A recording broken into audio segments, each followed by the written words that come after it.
So first of all, credit Shade Room. That's their article. I credit them to that.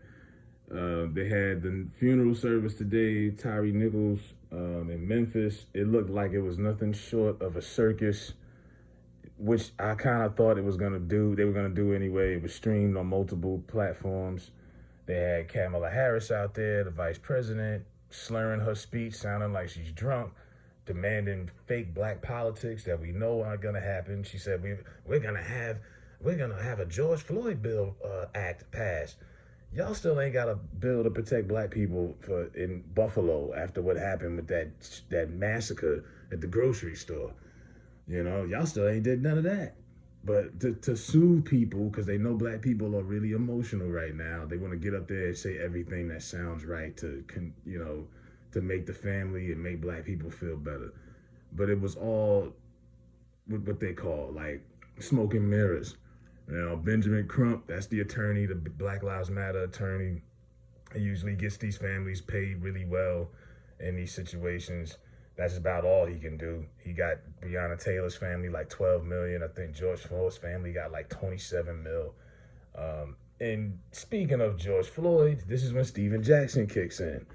Former ball player, podcaster, slash, still thinks it's 1999. He's one of another ones. He's still out here acting like he in the street. Not too long ago, he was out here in Chicago talking about nobody can't come out here on O Block. Only me, like hanging out in the street in the projects with a bunch of 15-year-olds and a bunch of young cats.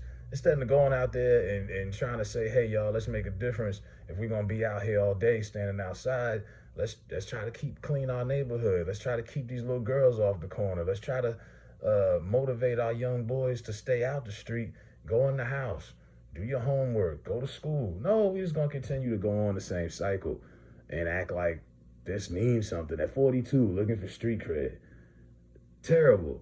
And he gets on there today in the Shade Room in the comments, and I seen when he wrote this and said, y'all need to stop these people. They've been doing this. It's a charade, free game. It ain't free game because, we didn't need you to tell us what we already knew. We been knew this was a game. This is all a dog and pony show.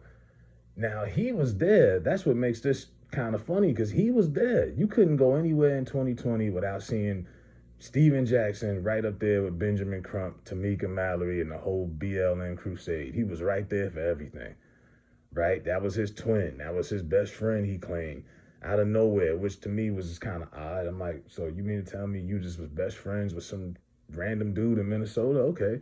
And he was kind of used as like the celebrity puppet along with my son, the rapper, the general, to promote this nonsense.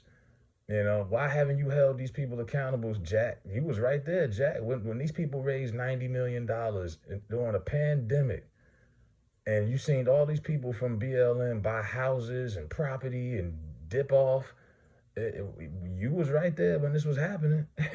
At some point, I don't know when, Steven Jackson jumped off the bandwagon. I guess he's not down with them no more. I guess George Floyd family done got paid off, and he's content, and he's stepped away. He back to hanging in the street, smoking weed, and doing his podcast with Matt Barnes, who likes to spit on people and then pull restraining orders. But that I just thought that was real ironic. I'm like, when did he fall out with Benjamin Crump and them? Because he was right there on the private planes, every speech, every time they went to the city hall, everything. Steven Jackson was the celebrity puppet for BLM during this time period, all this time. And now he's like, well, y'all know Al Sharpton. We already know what Al Sharpton does. I don't know what church Al Sharpton preaches at, but every time there's a tragedy in the black community, he pops up. People don't realize, unless you got a high-profile case, you got to pay Al Sharpton and them to come out and publicize your issue. Unless it's a real major case that goes viral, they not knocking on your door. You got to do the other way around. But yeah, this is civil rights has become business. And I didn't need Steven Jackson to tell me that. We knew there was business for the longest. I think he had to see it for himself firsthand by being there and being around these people. And if he learned his lesson, God bless him. Good for you, Steven Jackson. Jack, you finally learned something. But he had to be there with these folks to understand how this business works. And Tyre Nichols, his family, like I say, hopefully they had a personal funeral, and then this was the public one, because there's no way this family got any real anything out of this. This was a circus. This funeral was nothing short of a circus. This was not a real personal service. This was all, let's get up here, show our ass, and act like this is way more than what it is, and use politics in a damn person's personal funeral.